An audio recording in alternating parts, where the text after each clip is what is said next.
Thanks for stopping by. Welcome back to the Story Corner. We're glad to have you here. And we're going to be reading, I think it's chapter 26, probably 27.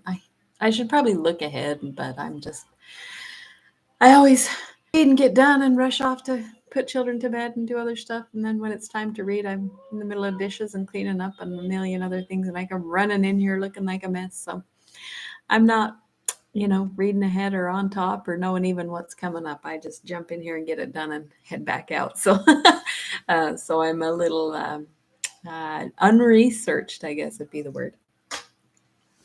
So 26, I believe, chapter 26 and 27, maybe 28, depending on if they're super short. Before we get started, I always like to ask, just for fun, for ideas, what did you have for dinner? We had stuffed chicken. So I did chicken tenders and I stuffed them with, I made a mixture of cream cheese and spinach and bacon and Parmesan cheese and green onions and seasonings and stuffed them and baked them, drizzled with oil and Parmesan. It was good. It was really good. And then I made a pasta salad, but it was the most unusual. It was really random. Kind of making it up, but it was so good. So I did the kind of pasta salad, with mayonnaise and mustard, but I did penne noodles. And then I did a carrot shredded, like grated quite fine. So carrots and celery and broccoli and fresh tomatoes and artichoke hearts and cheese, green onions. Is that everything that was it? And mustard and mayonnaise and seasonings, garlic and stuff. But it was so good. Holy cow. I'm going to write it down because I'm going to be making that again. It was really yummy. And then we just had pears and cottage cheese for dessert. Fresh pears. It was so good. Anyway, so that was nice. It was yummy. And then before we get started, again, I'll show off some of the things that I've made for fun. Doing a little shameless self-promotion of my store. My online store is linked in the bio, and I do make tons and tons of beautiful handmade jewelry, home decor, tons of stuff. Most of what I've been showing off mostly is jewelry stuff, but I have a ton of other stuff. So start with these earrings.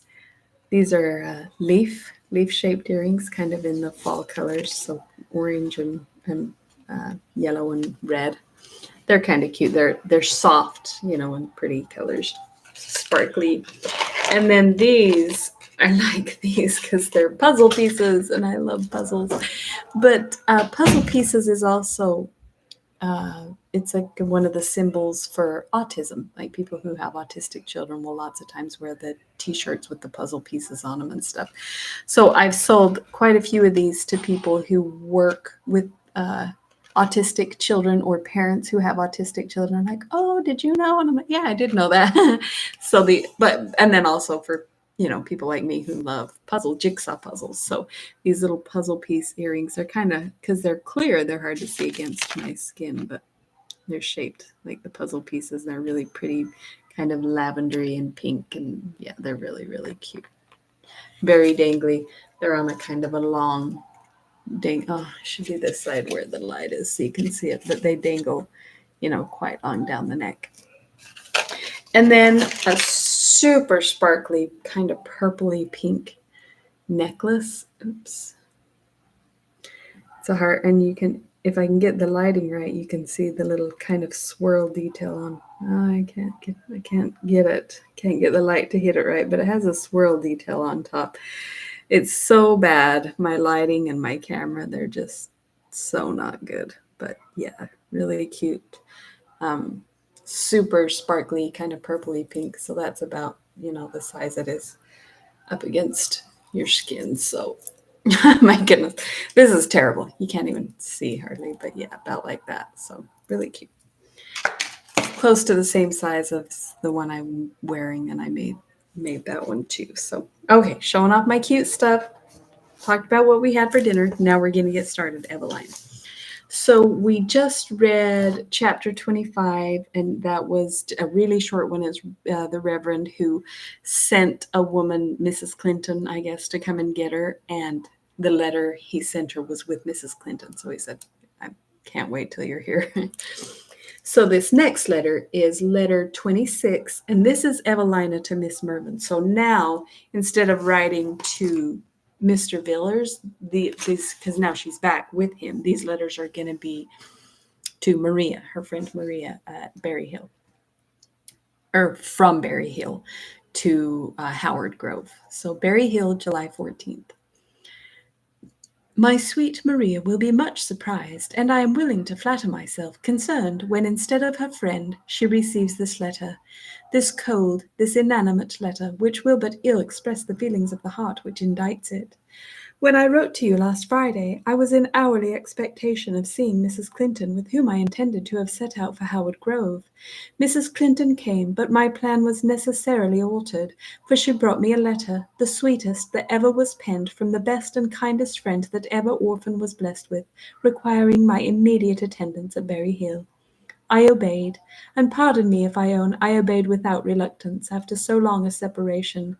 Should I not else have been the most ungrateful of mortals? And yet, oh Maria, though I wished to leave London, the gratification of my wish afforded me no happiness, and though I felt an impatience inexpressible to return hither, no words, no language can explain the heaviness of heart with which I made the journey.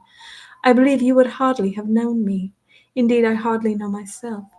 Perhaps had I first seen you in your kind and sympathizing bosom, I might have ventured to have reposed every secret of my soul. And then, but let me pursue my journal. Mrs. Clinton delivered Madame Duval a letter from Mr. Villers, which requested her leave for my return, and indeed it was very readily accorded. Yet, when she found, by my willingness to quit town, that Monsieur Dubois was really indifferent to me, she somewhat softened in my favour, and declared that, but for punishing his folly in thinking of such a child, she would not have consented to my being again buried in the country. All the Branghtons called to take leave of me, but I will not write a word more about them.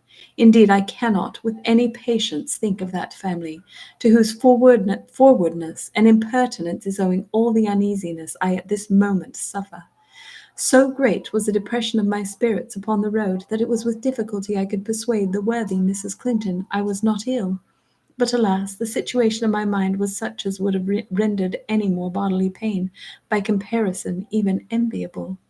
And yet, when we arrived at Berry Hill, when the chaise stopped at this place, how did my heart throb with joy, and when, through the window, I beheld the dearest, the most venerable of men, with uplifted hands, returning, as I doubt not, thanks for my safe arrival. Good God, I thought it would have burst my bosom. I opened the chaise door myself. I flew, for my feet did not seem to touch the ground, into the parlour. He had risen to meet me, but the moment I appeared, he sunk into his chair, uttering with a deep sigh, though his face burned with delight, My God, I thank thee. I sprung forward, and with a pleasure that bordered upon agony, I embraced his knees, I kissed his hands, I wept over them, but could not speak, while he, now raising his eyes in thankfulness toward heaven, now bowing down his revered head and folding me in his arms, could scarce articulate the blessings with which his kind and benevolent heart overflowed. Oh, Miss Mervyn, to be so beloved by the best of men, should I not be happy? Should I have one with say should I have one wish save that of meriting his goodness? Yet think me not ungrateful. Indeed I am not, although the internal sadness of my mind unfits me at present for enjoying as I ought the bounties of Providence. I cannot journalize, cannot arrange my ideas into order. How little has situation to do with happiness! I had flattered myself that, when restored to Berry Hill, I should be restored to tranquillity, for far otherwise have I found it, for never yet had tranquillity and Evelina so little intercourse. I blush for what I have written. Can you, Maria, forgive me my gravity, but I restrain it so much and so painfully in the presence of Mr. Villers that I know not how to deny myself the consolation of indulging it to you. Adieu, my dear Miss Mervyn. Yet one thing I must add. Do not let the seriousness of this letter deceive you. Do not impute to a wrong cause the melancholy I confess by supposing that the heart of your friend mourns a too great susceptibility. No, indeed. Believe me, it never was, never can be, more assuredly her own than at this moment. So witness in all truth your affectionate Evelina. So she's saying, don't think that I've lost my heart and I'm broken-hearted. My heart is still mine. You will make my excuses to the honoured Lady Howard and to your dear mother. Letter 27, Evelina in continuation, Berry Hill, July 21st. What day was that last one? July 14th, so this is a week later. You accuse me of mystery and charge me with reserve. I cannot doubt but I must have merited the accusation. Yet to clear myself, you know not how painful will be the task. But I cannot resist your kind entreaties. Indeed, I do not wish to resist them, for your friendship and affection will soothe my chagrin. Had it arisen from any other cause, not a moment would I have deferred the communication you ask. But as it is, I would, were it possible, not only conceal it from all the world, but endeavour to disbelieve it myself. Yet since I must tell you, why trifle with your impatience? I know not how to come to the point. 20 times have I attempted it in vain, but I will force myself to proceed. Oh, Miss Mervyn, could you ever have believed that one who seemed formed as a pattern for his fellow creatures, as a model of perfection, one whose elegance surpassed all description? Can you guess who she's talking about? Yeah, Whose sweetness of manners disgraced all comparison. Oh, Oh, Miss Mervyn, could you ever have believed that Lord Orville would have treated me with indignity? Never again will I trust to appearances, never confide in my own weak judgment, never believe that person to be good who seems to be amiable. What cruel maxims are we taught by a knowledge of the world? But while my own reflections absorb me, I forget you are still in suspense. I had just finished the last letter when I wrote to you from London, when the maid of the house brought me a note. It was given to her, she said, by a footman who told her he would call the next day for an answer. This note, but let it speak for itself. To Miss Anville. With transport, most charming of thy sex, did I read the letter with which you yesterday morning favoured me. I am sorry the affair of the carriage should have given you any concern, but I am highly flattered by the anxiety you express so kindly. Believe me, my lovely girl, I am truly sensible of the honour of your good opinion, and feel myself deeply penetrated with love and gratitude. The correspondence you have so sweetly commenced, I shall be proud of continuing, and I hope the strong sense I have of the favour you do me will prevent your withdrawing it. Assure yourself that I desire nothing more ardently than to pour forth my thanks at your feet and to offer those vows which so justly the tribute of your charms and accomplishments. In your next, I entreat you to acquaint me how long you shall remain in town. The servant whom I shall commission to call for an answer has orders to ride post with it to me. My impatience for his arrival will be very great, though inferior to that wish which I burn to tell you in person, how much I am, my sweet girl, your grateful admirer, Lord Orville. Wow. So he's very forward and, oh, thanks for writing. I guess, now I can just kind of be a jerk and treat you like an object when he's always been so sweet to her and so respectful. What a letter! How has my proud heart swelled every line I have copied! What I wrote to him you know. Tell me then, my dear friend, do you think it merited such an answer, and that I have deservedly incurred the liberty he has taken? That's my baby pounding on the door. What are you doing? Hi, Pumpkin. Hello. Yeah. I can come down. Hi. Oh, I love you. I meant nothing but a simple apology, which I thought as much due to my own character as to his. Yet by the construction he seems to have put upon it, should you not have imagined it contained the avowal of sentiments which might indeed have provoked his contempt?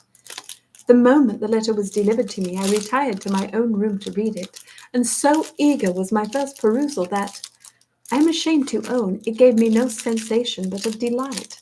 Unsuspicious of any impropriety from Lord Orville, I perceived not immediately the impertinence it implied.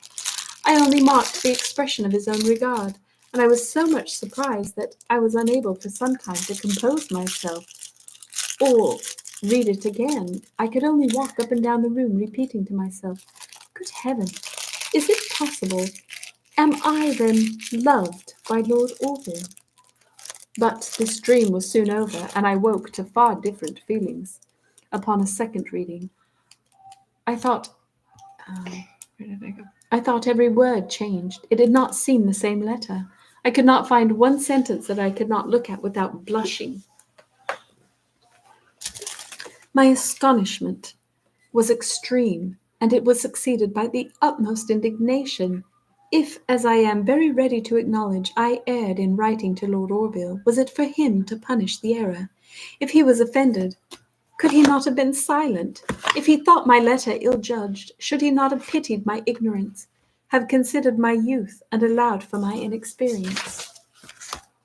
Oh, Maria, how have I been deceived in this man? Words have no power to tell the high opinion I had of him. To that was owing the unfortunate solicitude which prompted my writing, a solicitude I must for ever repent. Yet perhaps I have rather reason to rejoice than to grieve, since this affair has shown me his real disposition, and removed that partiality which, covering his every imperfection, left only his virtues and good qualities exposed to view. Had the deception continued much longer, had my mind received any additional prejudice in his favour, who knows whether my mistaken ideas might have led me? Indeed, I fear I was in greater danger than I apprehended, or can now think of without trembling. For, oh, if this weak heart of mine had been penetrated with too deep an impression of his merit, my peace and happiness had been lost for ever. I would fain encourage more cheerful thoughts, fain drive from my mind the melancholy that has taken possession of it. But I cannot succeed, for adding to the humiliating feelings which so powerfully oppress me, I have yet another cause of concern.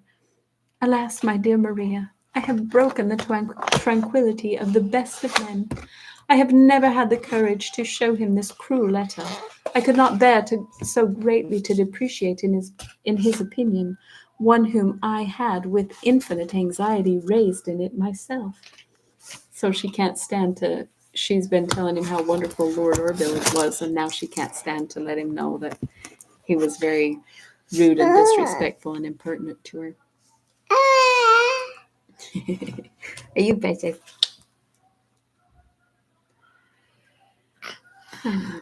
Ooh. Ooh. Indeed, my first determination was to confine my chagrin totally to my own bosom, but your friendly enquiries have drawn it from me, and now I wish I had made no concealment from the beginning, since I know not how to account for a gravity which not all my endeavours can entirely hide or suppress. So she can't hide from him how distressed she is over the whole thing and having thought so highly of him, and then for him to treat her so bad. So she's quite depressed. She's really sad and hurt, and she can't hide it. So she can tell that Mr. Villers is really worried about her. But she doesn't know how to tell him now because it's been so long. My greatest apprehension is lest he should imagine that my residence in London has given me a distaste to the country. Everybody I see takes notice of my being altered and looking pale and ill. I should be very indifferent to all such observations did I not perceive that they draw upon me the eyes of Mr. Villers, which glisten with affectionate concern. This morning, in speaking of my London expedition, he mentioned Lord Orville. I felt so much disturbed that I would instantly have changed the subject, but he would not allow me, and very unexpectedly he began his panegyric, extolling in strong terms his manly and honourable behaviour in regard to the Maybourne adventure. My cheeks glowed with indignation every word he spoke, so lately as I had myself fancied him the noblest of his sex.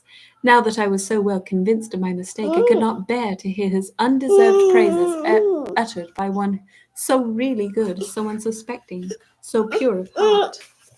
Wet. Wet. Wet.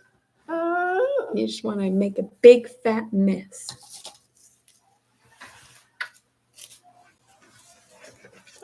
I love you. What he thought of my silence and uneasiness I fear to know, but I hope he will mention the subject no more. I will not, however, with ungrateful indolence give way to a sadness which I find infectious to him who merits the most cheerful exertions of my spirits. I am thankful that he has forborne to probe my wound, and I will endeavor to heal it by the consciousness that I have not deserved the indignity I have received. Yet I cannot but lament to find myself in a world so deceitful, where we must suspect what we see, distrust what we hear, and doubt even what we feel. Letter 28, Evelina in continuation. Those were both kind of short. It's 20 minutes. Well, let me see. I was going to just go ahead and read it, but let me see how long it is. It's not very long. I'll just read 28 too. Berry Hill, July 29th. I must own myself somewhat distressed how to answer your raillery, yet believe me, my dear Maria, your suggestions are those of fancy, not of truth. I am unconscious of the weakness you suspect, yet to dispel your doubts, I will animate myself more than ever to conquer my chagrin and to recover my spirits. Oh, what's he doing? What's he doing? What's he doing? What? What are you doing? Oh, I love you so much. You want this one? You wonder, you say, since my heart takes no part in this affair, why it should make me so unhappy. So apparently Mariah wrote to her and was like, yeah, right, you didn't fall in love with him. Why are you so distressed or discouraged if you don't have feelings for him? And can you, acquainted as you are with the high opinion I entertained of Lord Orville, can you wonder that so grave a disappointment in his character should affect me? Indeed, had so strange a letter been sent to me from anybody, it could not have failed shocking me. How much more sensibly then must I feel such an affront when received from the man in the world I had imagined least capable of giving it. You are glad I make no reply. Assure yourself, my dear friend, had this letter been the most respectful that could be written, the clandestine air given to it by his proposal of sending his servant for my answer, instead of having it directed to his house, would effectually have prevented my writing. Indeed, I have an aversion the most sincere to all mysteries, all private actions. However foolishly and blamably in regard to this letter, I have deviated from the open path which, from my earliest infancy, I was taught to tread. He talks of my having commenced...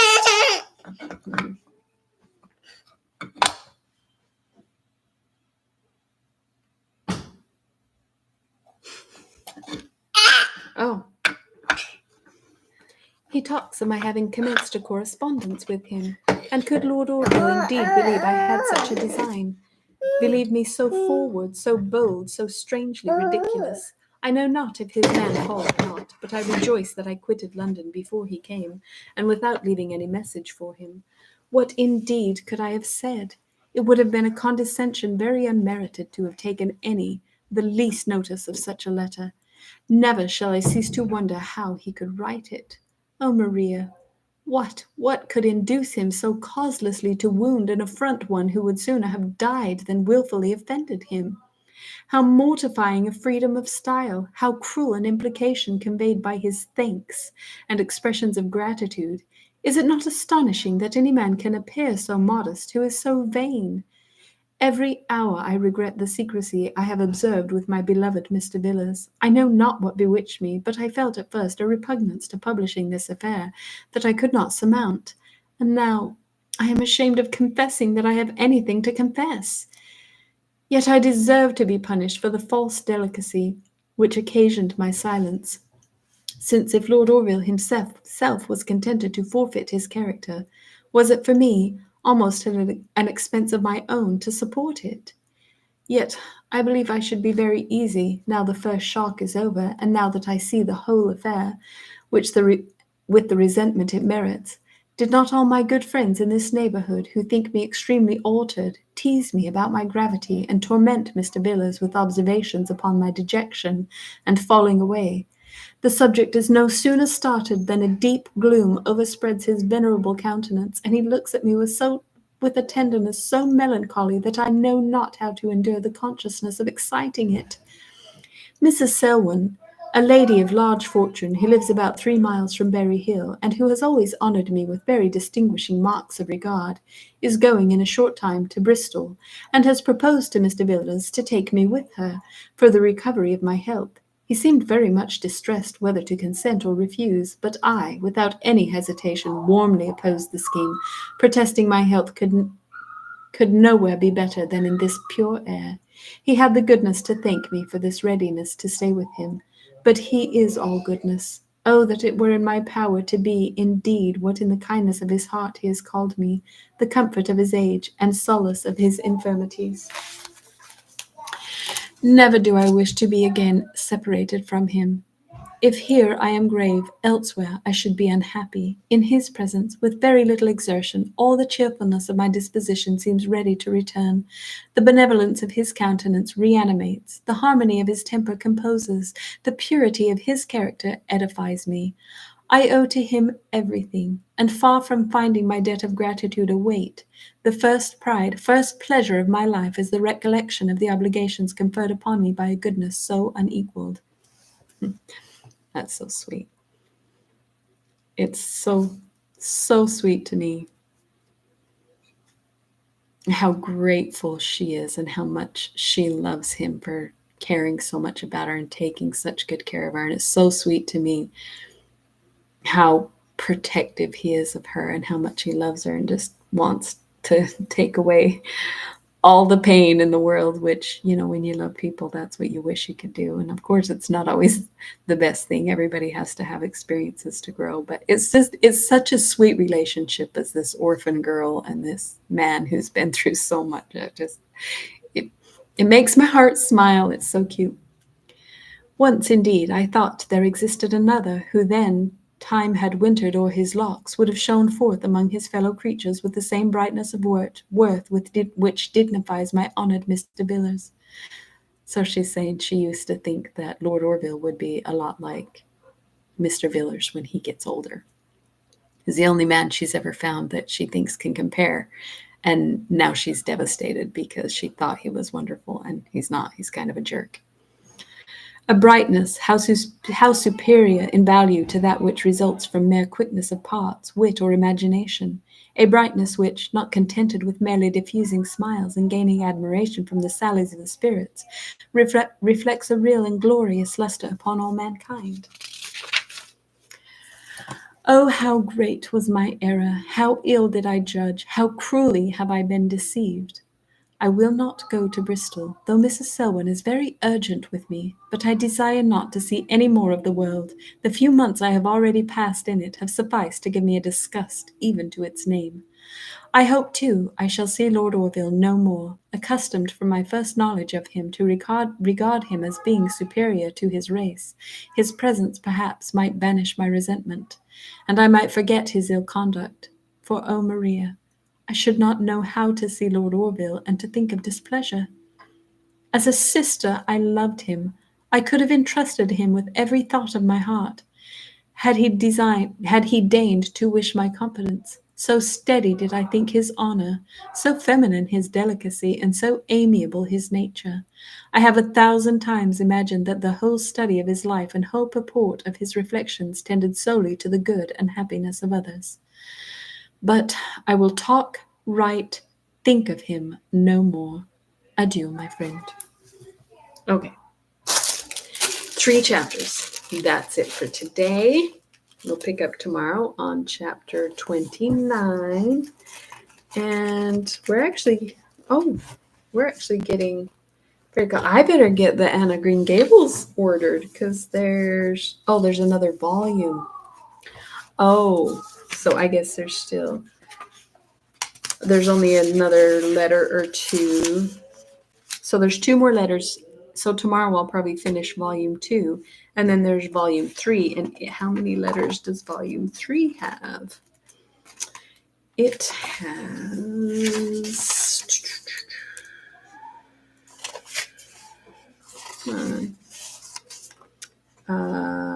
23. So there's like 25 more letters, which means probably only, if I do 2 at a time or even 3, that means I only have a week or so left. I better get the Anne of Green Gables stuff ordered because that's next. I haven't ordered them yet. I better get on that because when this is done, I want to read that. We're going to get started right into that one, so that's going to be fun. Okay, so that's it for today, and we will pick up tomorrow, and probably I'm pretty sure finish volume 2. So then we'll be in the 3rd volume, the final volume, the last 23 letters. Was it 23? Yeah. Anyway, thank you for stopping by the Story Corner for story time with the Story Lady. That's me. And we'll see you next time.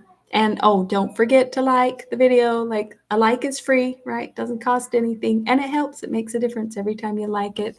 It tells YouTube that people do enjoy the content. They don't recommend it. Like, it won't show up in anybody's feed if nobody leaves likes on it, because they're like, oh, nobody likes this content. But if you leave likes on it, everybody who watches it leaves a like. They'll be like, oh, maybe other people would like this. And then they start recommending it.